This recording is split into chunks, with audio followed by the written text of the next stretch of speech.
সকালে দিদি আমাকেই ব্রেকফাস্টটা তৈরি করে দিয়েছিল, তারপর রেডি হয়ে বেরিয়ে পড়লাম শুটের উদ্দেশ্যে। ঘড়িতে তখন 9টা করি, কিন্তু আমার কল টাইম ছিল 8টায়। এতটা লেট হয়ে গিয়েছিল কারণ আমার গাড়িগুলো বারবার ক্যান্সেল হয়ে যাচ্ছিল। রাস্তায় ছিল ভীষণ ট্রাফিক, 5 মিনিট পর পরই থামতে হচ্ছিল। শুট মোটামুটি ভালো গেলেও লাস্টে হলো সর্বনাশ। ভাগ্যিস আমি ছাতা নিয়েছিলাম এবং সনিকেও বলেছিলাম ছাতা নেওয়ার কথা। আমাদের সারা শরীর ভিজে গিয়েছিল। একটা ছাতার তলায় আমরা 3জন ছিলাম, আর একটা ছাতার তলায় ছিল 2জনা। গাড়ি তো একদমই পাওয়া যাচ্ছিল না। বৃষ্টি শেষে পাওয়া গেল গাড়ি। এরপর চলে গেলাম খেতে। খাবার এবং জায়গা দুটোই বেশ ভালো ছিল, কিন্তু আমার রেস্টুরেন্টের নাম মনে নেই। সনির গাড়িতে উঠলে খুব সমস্যা হয়, তাই ও খাচ্ছিল ডাল ভাত এবং আমরা খাচ্ছিলাম বিরিয়ানি।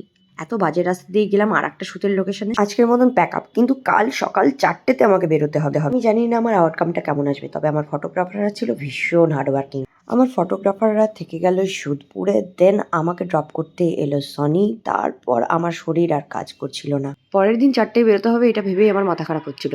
চলো আজকের জন্য টাটা।